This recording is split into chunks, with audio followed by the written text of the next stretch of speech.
Salut tout le monde, ici Lilian et aujourd'hui je vais vous montrer comment régler les problèmes qu'on peut trouver avec Redsn0w lors du jailbreak de son appareil ancienne génération, donc iPhone 3GS, iPhone 4, iPod Touch 3G et 4G, ainsi que l'iPad première génération.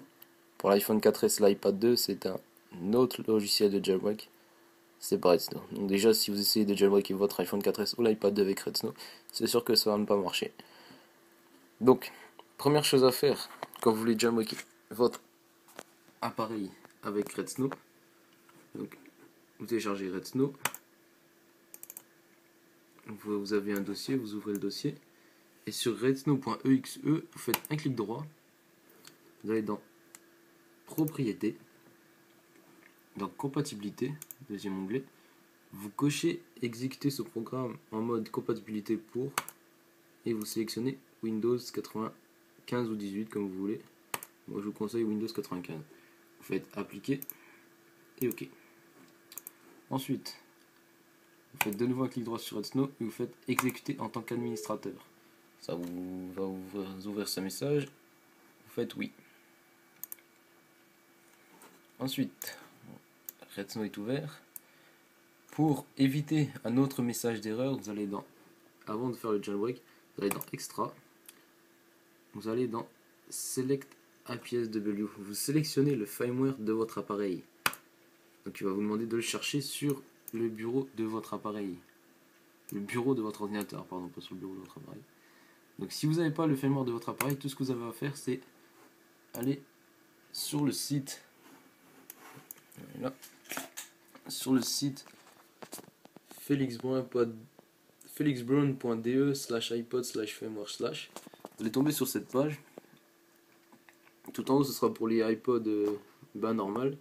Et si vous allez un peu plus bas, ce sera pour l'iPhone, iPod Touch, iPad et l'Apple TV. Donc, vous avez cette petite flèche, vous appuyez dessus.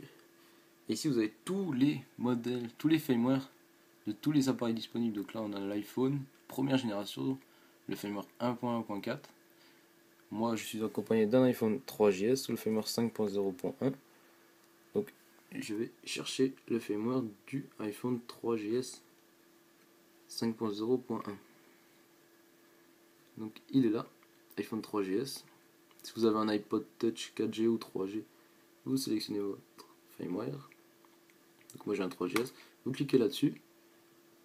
Normalement, il devrait être marqué. Donc si c'est bien le bon appareil et le bon firmware que vous voulez, vous cliquez sur Download. Et là, le téléchargement de votre firmware va commencer. Donc c'est ça pour régler une autre erreur. Donc sélectionnez, donc une fois téléchargé, une fois que le firmware téléchargé, vous le sélectionnez, vous faites ouvrir. Donc vous sélectionnez votre truc, vous faites ouvrir. Ensuite, je vais brancher mon appareil parce que il n'est pas branché. Donc je vais brancher mon iPhone 3GS qui est sur le firmware 5.0.1. Je vais vous montrer ça vite fait. On s'en fout, c'est pas une vidéo de jailbreak, mais c'est pour éliminer les erreurs qu'on peut trouver sur Redsn0w. Donc général, information, version 5.0.1. Donc une fois que vous êtes là sur Redsn0w, je vais me mettre comme ceci, qu'on puisse voir l'appareil en même temps. Oups, cliquez sur la souris sans faire exprès. Donc on fait le jailbreak. Là, il va nous dire d'éteindre notre appareil. Donc il y a certaines fois, ça vous dit que votre mode DFU est pas bon. Donc je vais vous donner deux méthodes de DFU. Donc je vais me replacer normalement. Donc il y a deux méthodes de DFU. La première, c'est d'appuyer 3 secondes sur le bouton du haut. Après ces 3 secondes, on appuie sur le bouton du bas sans relâcher le bouton du haut. Donc les deux boutons en même temps pendant 10 secondes. Et après ces 10 secondes, relâchez uniquement le bouton du haut tout en maintenant le bouton du bas jusqu'à temps que Redsn0w détecte l'appareil. Si cette méthode ne fonctionne pas, appuyez sur les deux boutons en même temps pendant 10 secondes. Et après ces 10 secondes, relâchez uniquement le bouton du bas jusqu'à temps que Redsn0w détecte votre appareil une nouvelle fois.